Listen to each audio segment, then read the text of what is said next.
Buenos días, bienvenidos a todos. Muchas gracias por estar dentro de este webinar. Eh, Bienvenidos a nuestro webinar de NIF para Pymes. Este es un evento que es gratuito de parte de BDO Interaméricas para todos nuestros clientes, amigos y aliados, con un contenido muy interesante que aborda principales cambios que como administradores, como contadores de información con fines administrativos, financieros, fiscales, auditores internos de las organizaciones e inclusive también, obviamente, los auditores externos, debemos conocer, entender y aplicar próximamente en la gestión de la reportería financiera de nuestras organizaciones. El día de hoy hemos preparado un material muy interesante que vamos a compartir con todos ustedes y nuevamente estamos muy agradecidos con su participación. A continuación, bueno, parte de este material lo vamos a estar discutiendo y vamos a estarlo gestionando con Andrés Hernández, que es director en Colombia de BDO Interaméricas, con Fernando Aguilar, que es director de BDO en Panamá, y vamos entonces a darle paso a Fernando para que continúe con la gestión del contenido. Muchas gracias y muy buenos días. ¿Qué tal? Buenos días. Sí, la agenda es bastante corta. La idea es principalmente abordar los cambios de las normas de contabilidad NIF para las pymes y visualizar todos estos cambios y cómo esto puede afectar en la información financiera. Pero a partir de esta información financiera, ¿cómo va a impactar en la gestión de toma de decisión de los inversionistas? Entendiendo que no solamente hay inversionistas, sino dentro del cronograma de trabajo que gestionó en su momento el IASB, el Consejo de Normas Internacionales de Contabilidad. Todos estos stakeholders incluyen a los bancos principalmente, que son los que analizan la información financiera de las pymes. Entonces, antes de abordar todos estos cambios principales y abordarlos incluso con ejemplos ilustrativos, la idea es abordar los antecedentes de la norma y al final una sesión de preguntas y respuestas.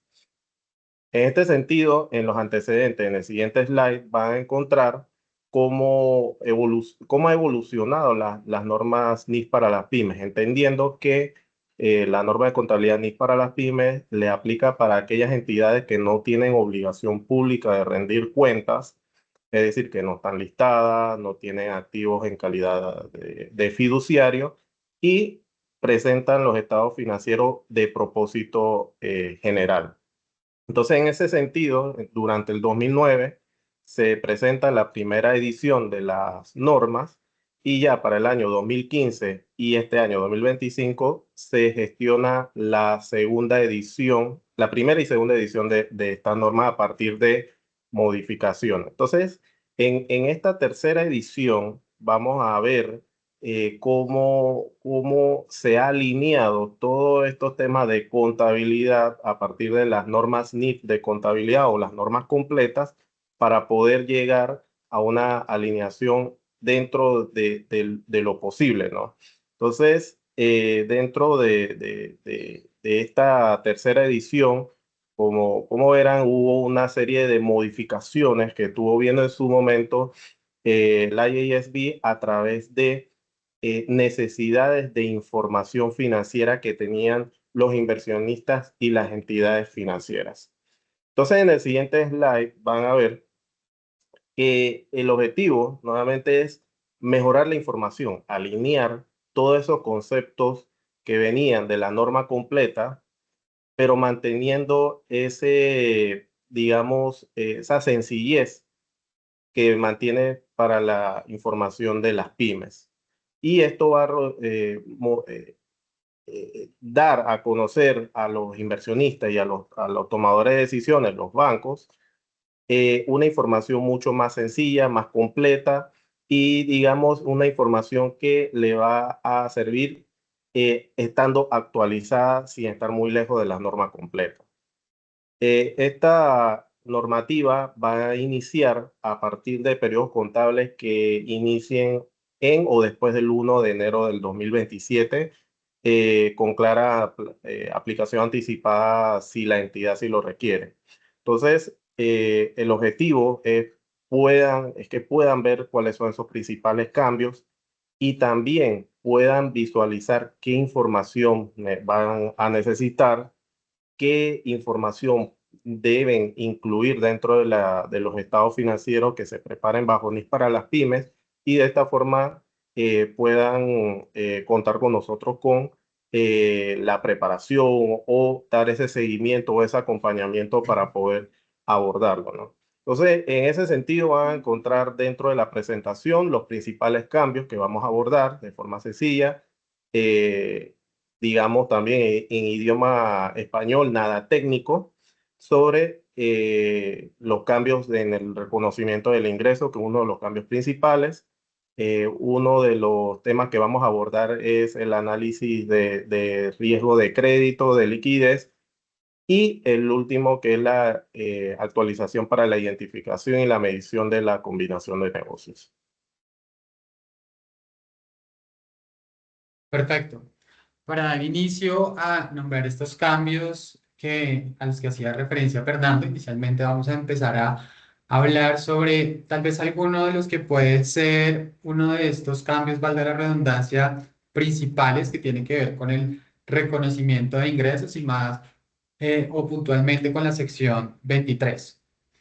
A continuación vamos a ver que uno de los principales cambios, digamos, que nos va a marcar todas estas nuevas situaciones que nos redefinen el reconocimiento de los ingresos, se basa inicialmente en el cambio del nombre de la sección. Digamos que antes la sección 23 se denominaba ingresos por actividades ordinarias, y ahora el cambio que nos trae esta versión 3 son ingresos de actividades ordinarias procedentes de contratos con clientes.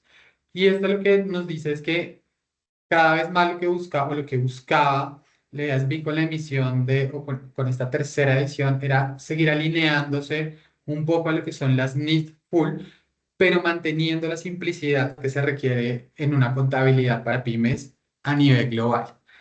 Este cambio no solo viene, digamos que es marcado en el título, sino que de ahí se deriva que ahora la metodología o el modelo para el reconocimiento de los ingresos nos redefine 5 pasos, y dentro de esos entra algo muy importante que son las obligaciones de desempeño.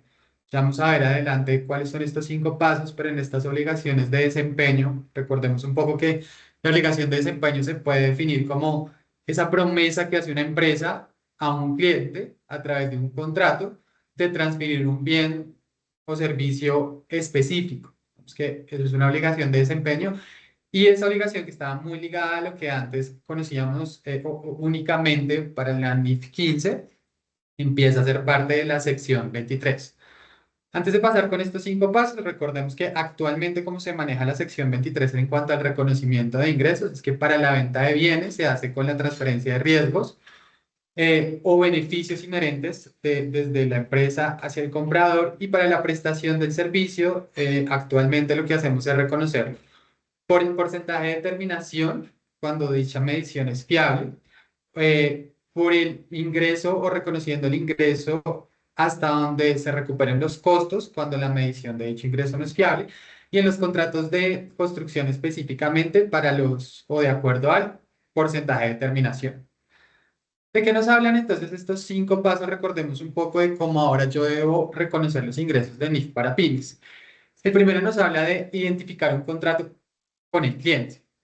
Y digamos que tiene varios asuntos a tener en cuenta. El primero de estos es que el contrato puede ser escrito, puede ser verbal o puede estar implícito dentro de algún documento que yo tenga pactado con mi cliente.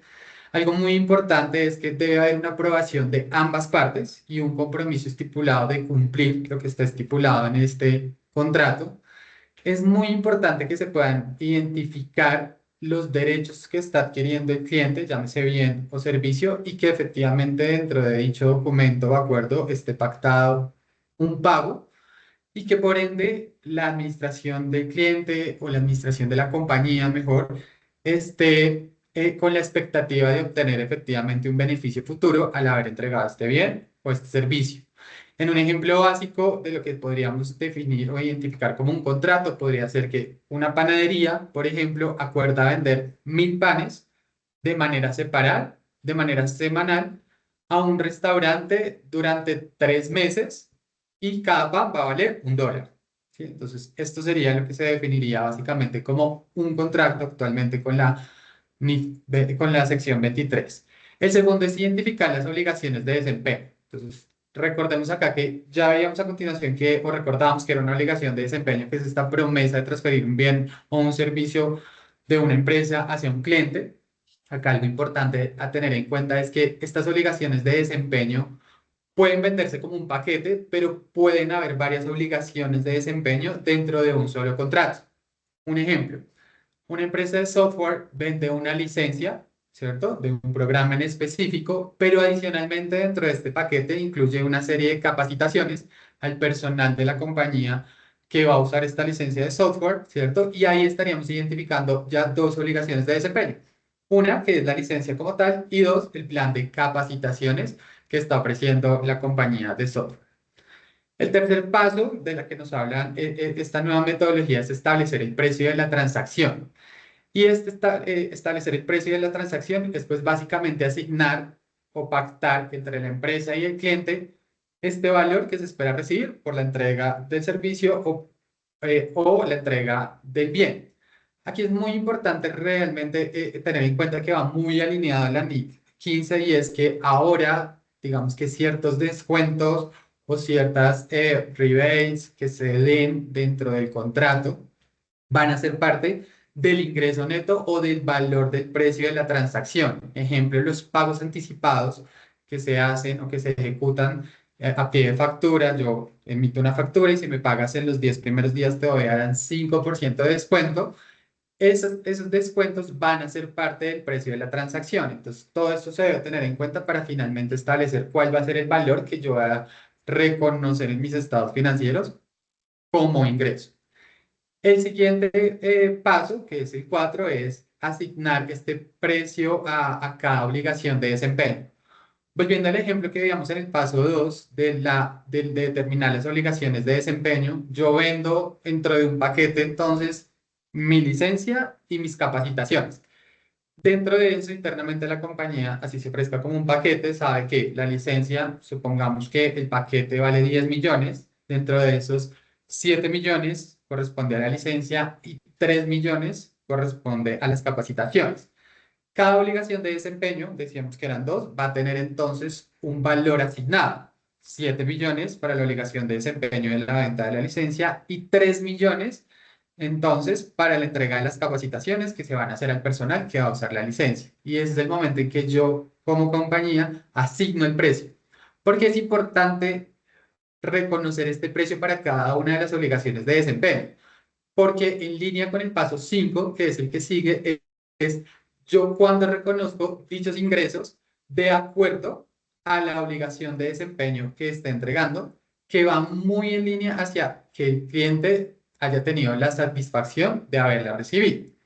Volviendo al ejemplo entonces de nuestra compañía de software. ¿En qué momento reconozco yo el ingreso de la obligación de desempeño A, que era la licencia? Efectivamente, cuando entrego la licencia y el cliente tiene acceso a dicha licencia. Entonces, en ese momento yo reconocería los 7 millones que hemos establecido de la venta de la licencia. Los 3 millones del servicio de capacitaciones, que ya sería un servicio, lo voy reconociendo en la medida del tiempo en que vaya entregando dichas capacitaciones. Digamos que el plan de capacitación va a durar 6 meses y esto valía 3 millones, entonces cada mes voy a entregar una capacitación. Es decir, que cada mes, si hacemos la división, yo reconocería 500 pesos de estos 3 millones, ¿cierto? En la medida en que voy entregando la capacitación. Por eso es que cambia realmente y se alinea a lo que veníamos trabajando con NIF 15, porque estas obligaciones de desempeño nos llevan a que como compañía debamos identificar en general en todos nuestros contratos cuántas hay, cuál es la medición, si hay un precio dentro de todo un paquete de servicios que yo debo dividir para luego reconocerlo oportunamente.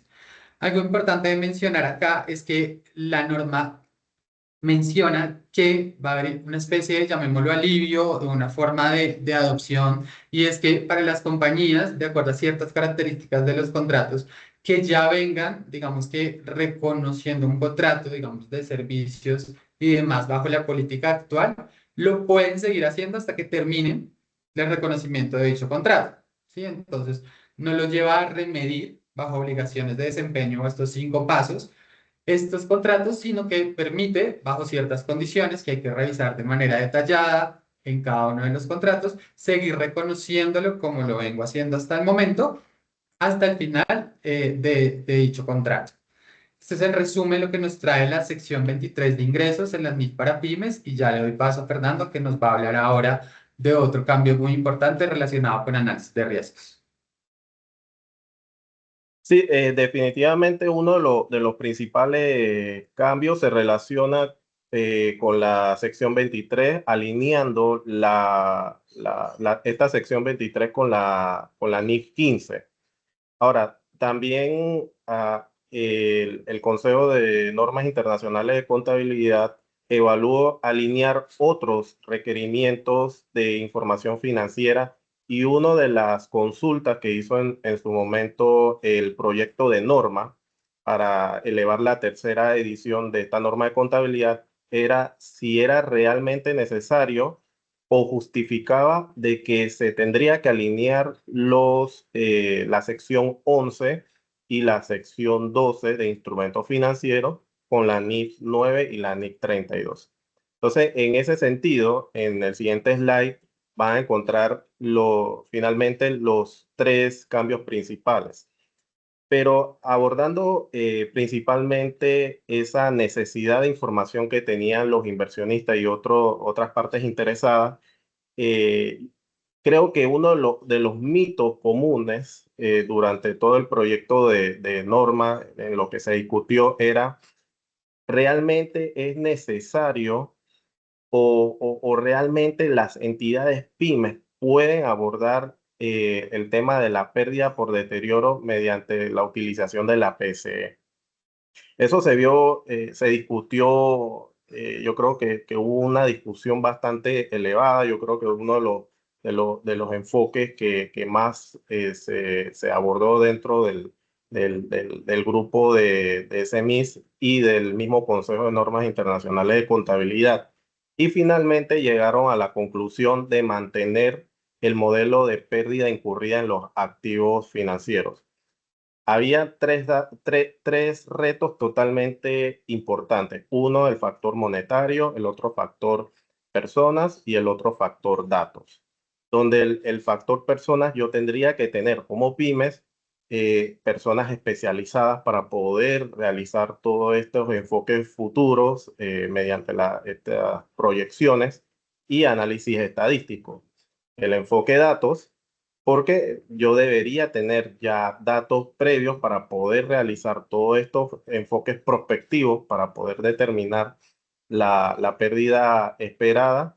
Y evidentemente el factor monetario, porque eso va a requerir una inversión que ahora mismo las pymes, con todos estos factores posteriores a a la pandemia, no iban a estar, digamos, no iba a ser su prioridad. Entonces, lo que decidió en su momento el IASB, bueno, vamos a dejarlo posiblemente para futuros proyectos basados en la necesidad de información de los stakeholders o de las partes interesadas.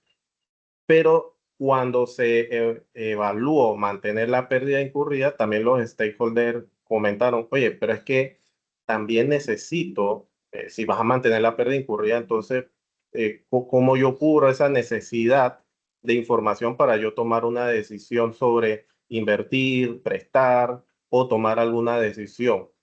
Porque yo necesito conocer de la entidad cómo manejan su flujo de efectivo, cómo se generan sus riesgos de crédito, sus riesgos de liquidez, pero sin caer en una información que va a generar costo o esfuerzo desproporcionado. Entonces, en ese sentido, el IASB siguió manejando el modelo de pérdida incurrida, pero agregó información financiera adicional a los instrumentos financieros, llámese activo financiero y pasivo financiero, cuya cambio principal va a ser la inclusión del análisis de antigüedad tanto de los activos financieros y pasivos financieros. Entonces, en el siguiente slide van a encontrar un ejemplo ilustrativo de qué información se necesita. Y es que vamos a tomar un poco la referencia técnica que menciona ahora la sección 11.43, donde hace mención que la entidad debe, es decir, que está obligada a presentar un análisis de la antigüedad de las cuentas por cobrar comerciales y otros activos financieros que se midan a costo amortizado. Va a encontrar en subrayado, dice en base a la fecha de vencimiento. Si bien es cierto, muchas entidades incluyen, vamos a decir, información adicional que no lo requiere la norma, pero igual lo incluían para efecto de hacer sus propios análisis una antigüedad.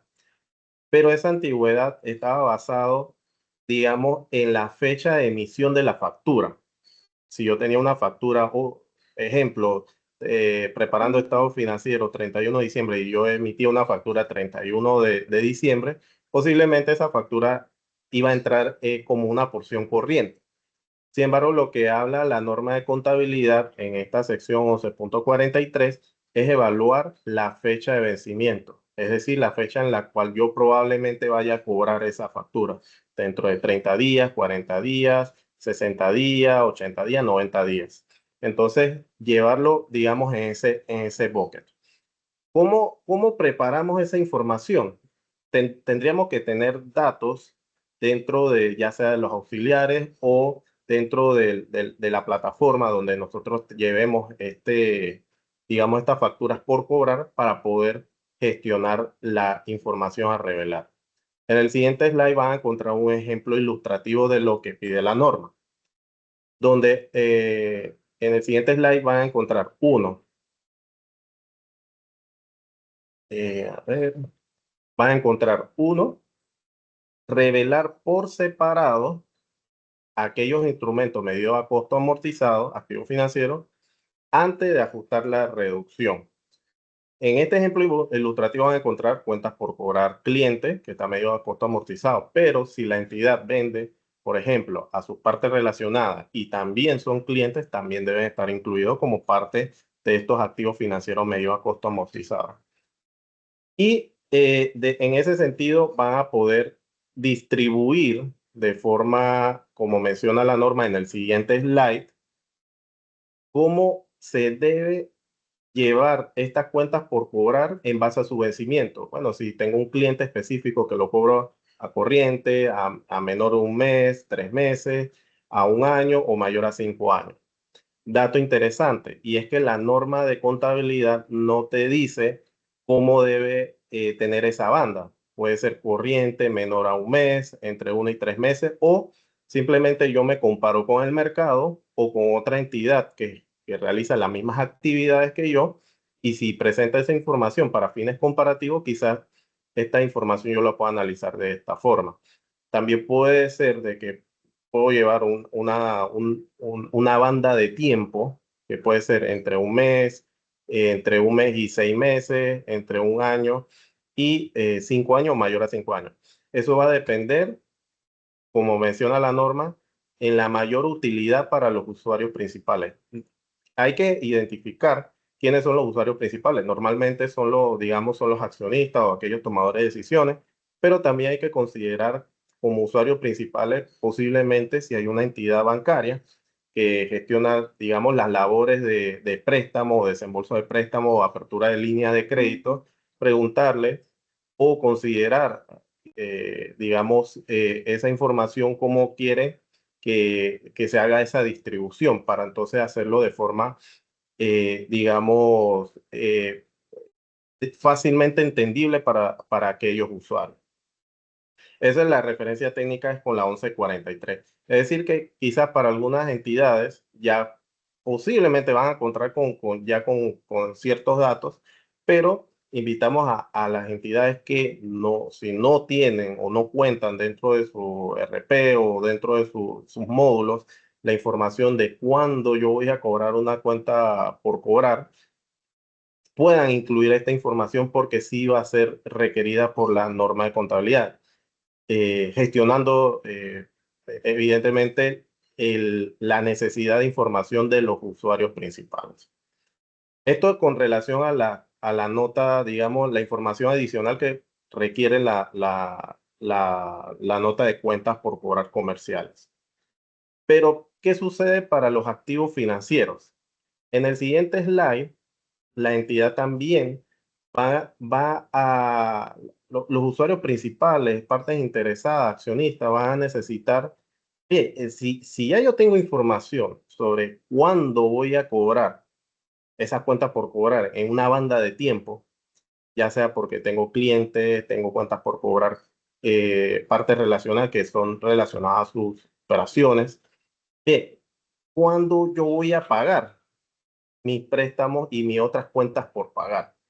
Entonces, la respuesta en esta tercera edición, el IASB, también dice, oye, debes revelar un análisis de vencimiento de los activos financieros, de los pasivos financieros por categoría, que debe incluir los vencimientos contractuales restantes.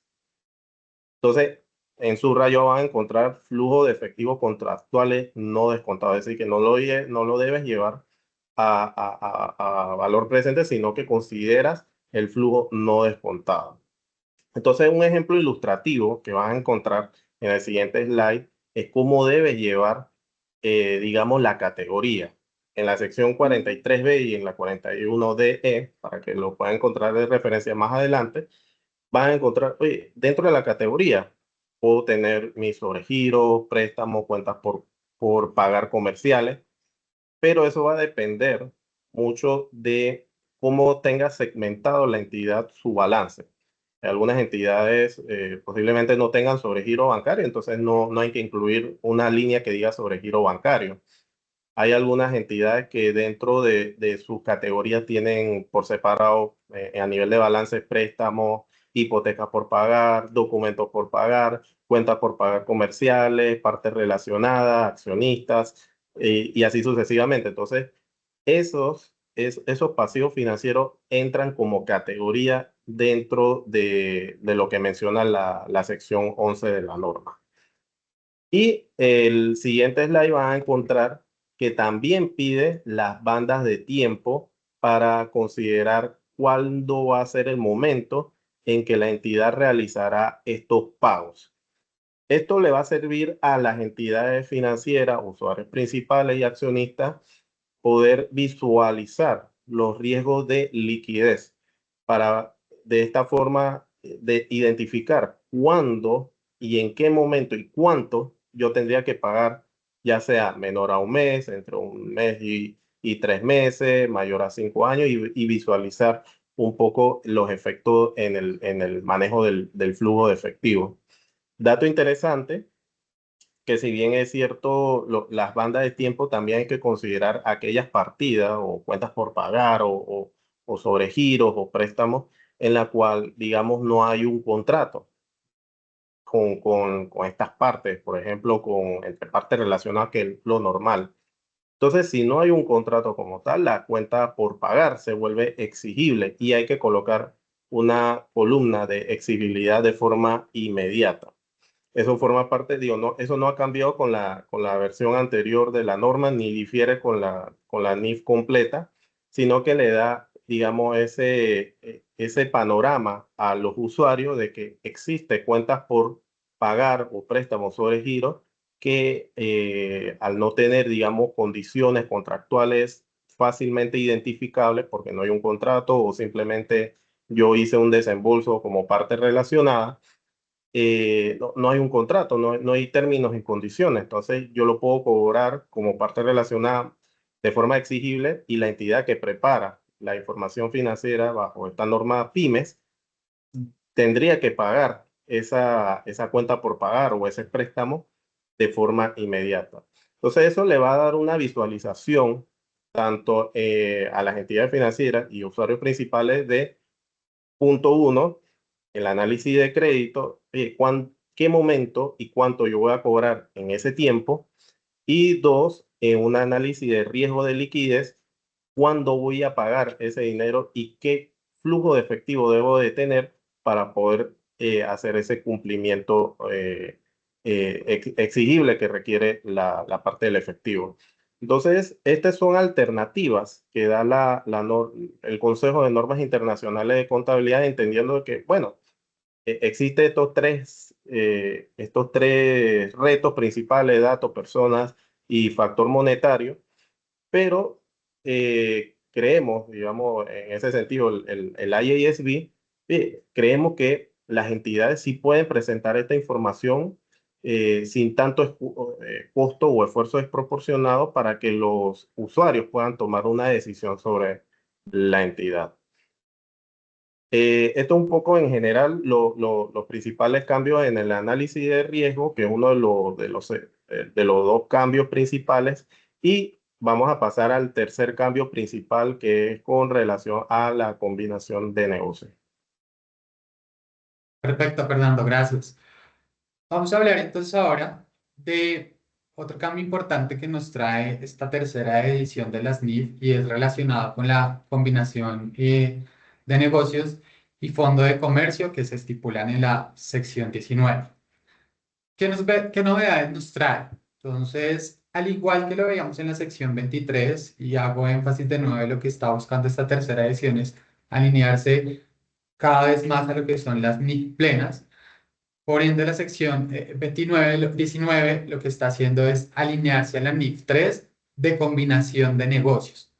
Recordemos que una combinación de negocios es una transacción en la que una entidad llamada adquiriente obtiene el control de uno o más negocios de otra compañía. Comúnmente, esta combinación de negocios resulta cuando hay unión de entidades, ¿cierto? O unión de negocios separados en una sola entidad ahora que va a informar de manera unificada estos estados financieros.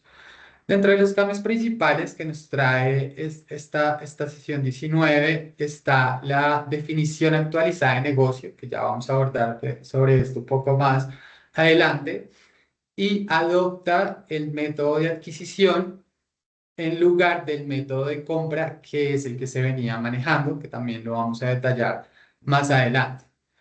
En cuanto al reconocimiento y medición, hay tres cambios principales. El primero es que los costos de adquisición ya no se capitalizan, sino que se reconocen directamente en el resultado, que se conocían antes como, o ahora igual como costos directamente atribuibles a la adquisición. Es todo el tema de honorarios legales, contables, asesores, que actualmente bajo la versión 2 de las NIF para pymes se pueden capitalizar y se llevan como parte del costo de la combinación del negocio. Lo que nos trae esta tercera edición de esta sección es que ahora dichos costos no se pueden capitalizar, sino que se llevan directamente al resultado del periodo. ¿Y esto por qué? Porque al capitalizarse, como se está haciendo actualmente, se está aumentando el valor de la inversión registrada a la combinación, y lo que se busca es que, al igual a como se está aplicando en la NIF 3, realmente se determine el precio de la compra de estos activos y pasivos netos adquiridos con base en lo que finalmente se refleja en la combinación del negocio. Como segundo punto, estamos hablando de la contraprestación contingente, regresándonos al anterior slide, que debe, o lo que nos indica es que debe medirse inicialmente a valor razonable, siempre y cuando, digamos, que no genere un esfuerzo desproporcionado dicha medición, y pues debe hacerlo, o si no, pues en lo posible hacerlo al costo. Entonces, esto es otro cambio que nos trae con la NIF 3, que ya lo vamos a ver más adelante. Y el otro punto es que permite ahora hacer un reconocimiento de la combinación de negocio escalonado, es decir, por etapas. Esto es cuando una compañía decide adquirir otra compañía y lo va haciendo por negocios, llamémoslo así. Digamos que esta segunda compañía adquirida tiene varias líneas de negocio y se decide hacer una compra por etapas. Ahora la sección nos habla de cómo debe hacerse dicho reconocimiento de manera más específica y no lo deja a la ambigüedad de cómo se venía o cómo está actualmente en la versión 2 de la norma. Importante también es que no solo en esta sección, sino en la mayoría de las secciones de la nueva NIF para pymes se están introduciendo guías y ejemplos ilustrativos numéricos que permiten aplicar de manera correcta la definición, en este caso de un negocio o en general de las normas como tal.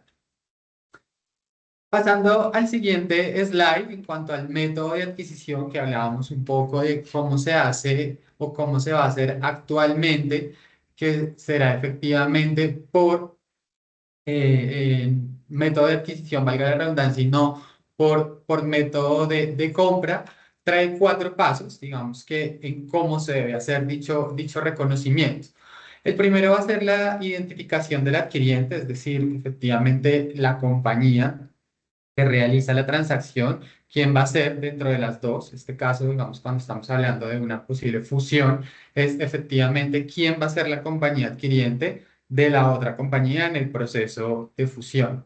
Súper importante es determinar la fecha de la adquisición. Y esto es crucial porque acá es donde efectivamente esta compañía adquiriente va a reconocer, ¿cierto?, la inversión que ha realizado, los activos que se está trayendo, los pasivos que está asumiendo y demás. Entonces, determinar esta fecha es súper importante y la sección nos está hablando ahora de manera específica de cómo yo debo hacer o qué pasos debo seguir para determinar la fecha efectiva de dicha adquisición.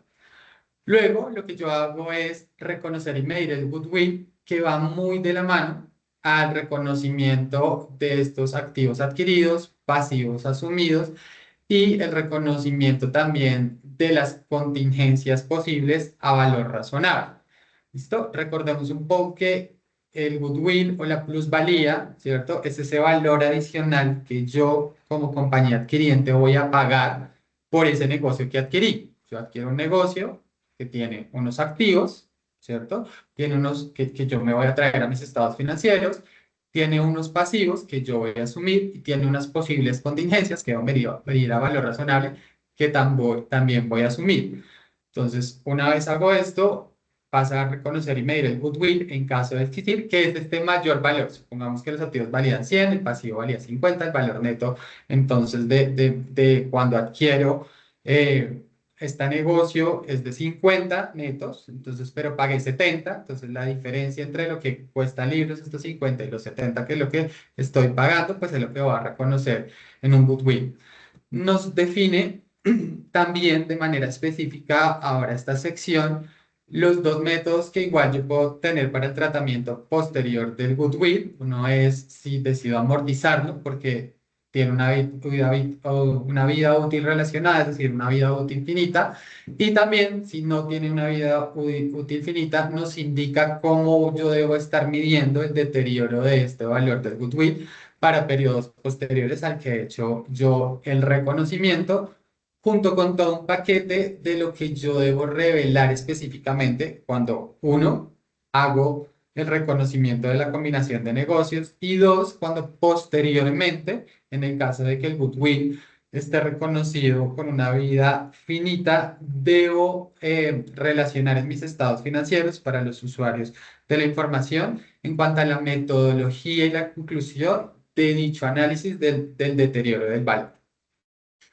Algo importante acá, les decía en el anterior slide de la definición de negocio, y es que nos especifica efectivamente qué es un negocio, entra a validar cómo se hace un negocio y yo qué debo tener en cuenta para saber si esto es un negocio. Para esto, vamos de nuevo al siguiente slide para evaluar con base en la norma si efectivamente es un proceso adquirido o el proceso adquirido o negocio adquirido es sustancial, ¿cierto?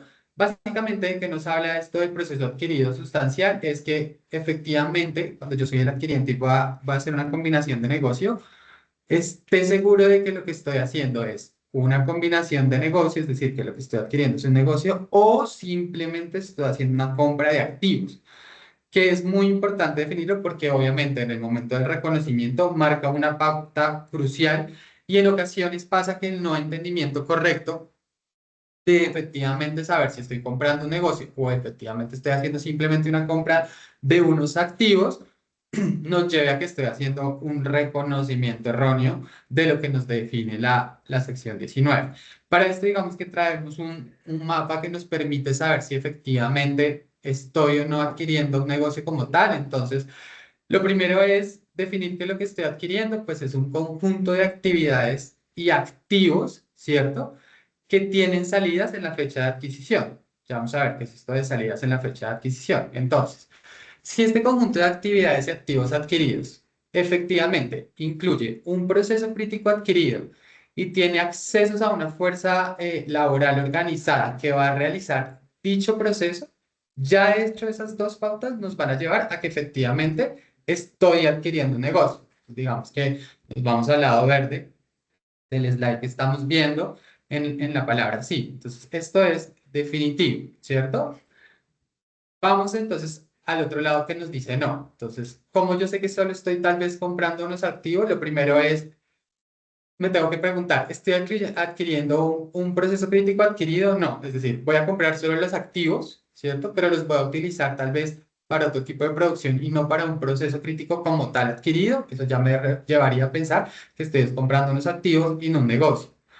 No tengo un acceso a la fuerza laboral, es decir, no incluye dentro de esta combinación de negocios el traerme al personal posiblemente que está relacionado a la elaboración de dicho proceso. ¿Listo? Eso también me puede llevar a que no. Y también, ¿qué otros insumos de la fuerza de trabajo necesarios para convertir este producto no estoy adquiriendo? Que sería otra causa que me llevaría a pensar que efectivamente lo que estoy haciendo es una compra de los activos, ¿cierto? Ahora, es muy importante tener en cuenta este tercer punto, porque si hay algunos insumos, ¿cierto?, que estoy adquiriendo diferentes a la fuerza laboral, que efectivamente sean necesarios para convertir o llevar a cabo este producto en este proceso crítico adquirido, podría yo llegar a pensar que efectivamente es un negocio. Por eso es muy importante tener en cuenta este tema del proceso adquirido sustancial. ¿Listo? Ahora, y me voy por el lado de sí, pero luego de yo concluir, ok, sí estoy adquiriendo un proceso crítico de la compañía, sí estoy teniendo acceso a la fuerza laboral que tiene las habilidades y está organizada para realizar este proceso, pero luego entro a validar y efectivamente al adquirir el proceso no cuento con la capacidad, ¿listo? De efectivamente llevar a cabo o poder reemplazar de manera digamos que fácil este proceso para poder llevarlo a cabo. Entonces, en el caso que no, estaría de nuevo comprando solo activos, pero en el caso que sí, que yo pueda efectivamente durante el proceso adquirido llevar a la capacidad de seguir produciendo un resultado, de seguir llevando esto a producción, sí estaría comprando efectivamente un negocio.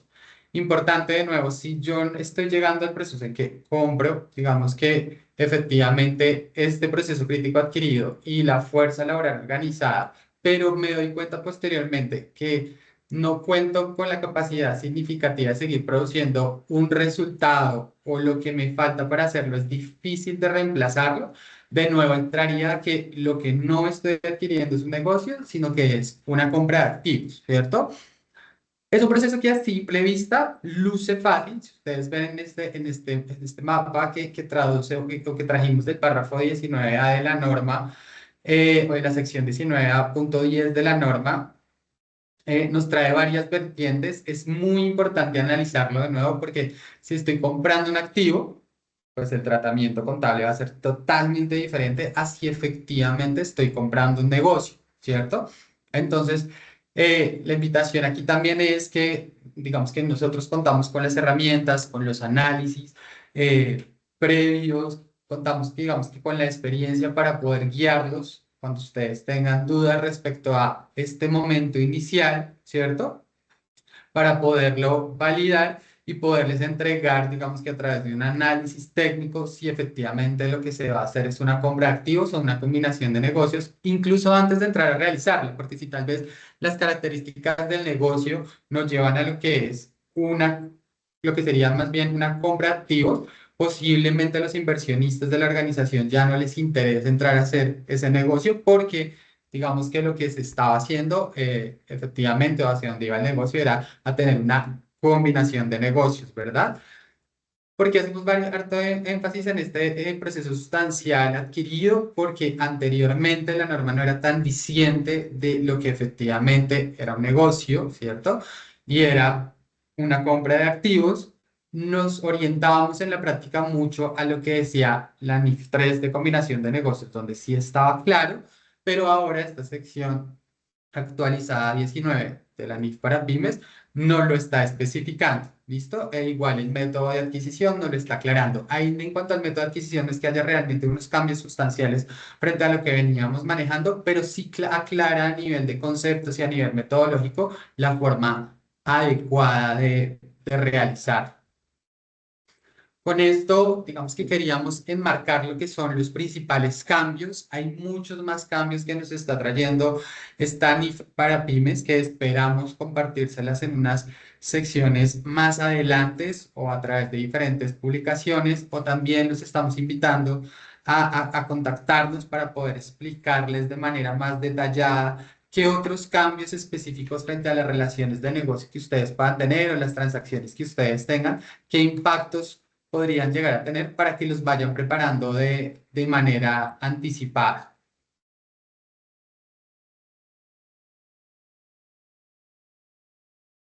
Bueno, muchas gracias Andrés, Fernando, por la participación, por estos excelentes comentarios. Yo creo que principalmente hay otros cambios que la NIF PYME, la nueva versión de la NIF PYME está introduciendo a nivel de la nueva actualización que se ha recibido y que hemos estado discutiendo acá, principalmente lo que tiene que ver, y en esta sesión hemos atendido y hemos estado conversando acerca de lo que tiene que ver con lo que es el reconocimiento, los cambios que tienen que ver con el reconocimiento del ingreso, algunos cambios en lo que son instrumentos financieros y también en la parte de consolidación, que era lo último, Andrés, que estábamos conversando. Esta sesión va a quedar grabada. Las consultas escaneando el código que está aquí presente en la información, en el slide que tenemos ahorita mismo en la presentación, escaneen ese código y las consultas van a poder dirigirlas a través de este código y con mucho gusto vamos a estarlas revisando para posteriores publicaciones o posteriores comunicaciones con ustedes también. BDO, algunos riesgos que nosotros como BDO Interamérica vemos, la nueva norma de NIF para PYME va a estar trayendo, son algunos retos o algunos riesgos en relación a la parte técnica de conocimiento, ya que estos nuevos cambios van a crear, primero que nuevas situaciones en las que vamos a tener que entrenarnos y vamos a tener que estar revisando a través de estos entrenamientos algunos conocimientos internos técnicos y desarrollar también algunos conocimientos internos técnicos para poder abordar los cambios que estas normas nos representan. Van a haber algunos riesgos también en la parte operativa que va a tener que van a tener o van a tener una relación directa con los sistemas contables que tenemos, los procesos internos que llevamos y la información contable que nos proporcionan estos sistemas. Entonces, va a haber una relación que vamos a tener que revisar entre esa información versus lo que las nuevas NIF para pymes, los nuevos cambios nos están pidiendo que realicemos o que revelemos. Obviamente, esto va a conllevar capacitaciones.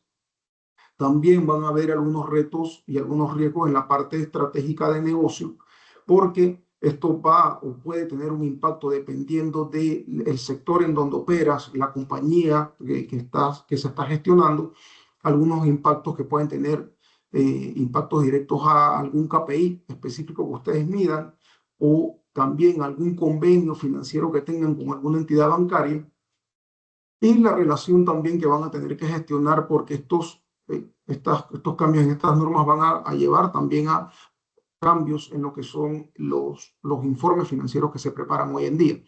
Y esto va a tener que, o vamos a tener entonces que gestionar también cierta relación y cierta conversación con bancos, con financiadores, con socios de la compañía y con la parte administrativa, porque puede tener cambios también en lo que es la información financiera. Y también van a haber alguna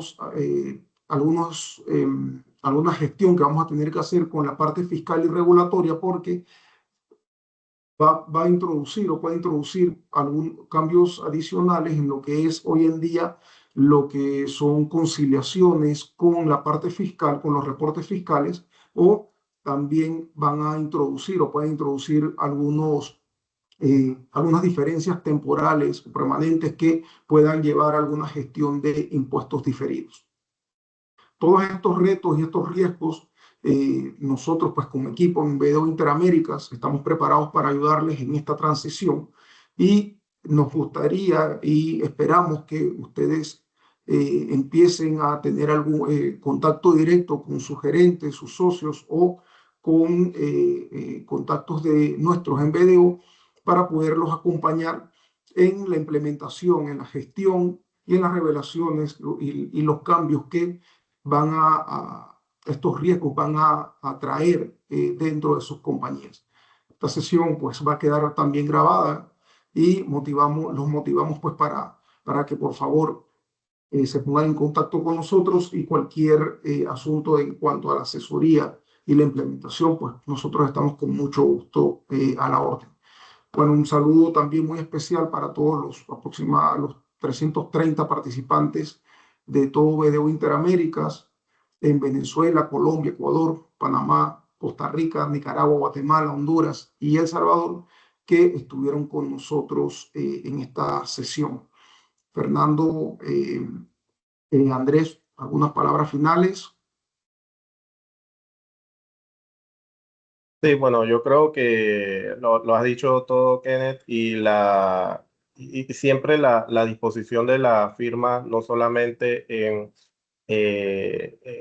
ayudar a las entidades sobre la implementación, ya sea de normas de contabilidad, sostenibilidad o de algún tema de las necesidades de negocio, sino también apoyarlo en estas sesiones didácticas y que puedan prever los impactos que vayan a generar todos estos cambios normativos o regulatorios en alguna medida y que vean de nosotros a BDO Interaméricas y a cada uno de los países como sus asesores de negocio. Y pueden contar con nosotros para poder cubrir esas necesidades que puedan tener y nosotros estamos a la orden en cualquier tema que así lo requieran. Bueno, muchas gracias a todos por su asistencia y que tengan un excelente día. Hasta luego a todos, buen día. Hasta luego.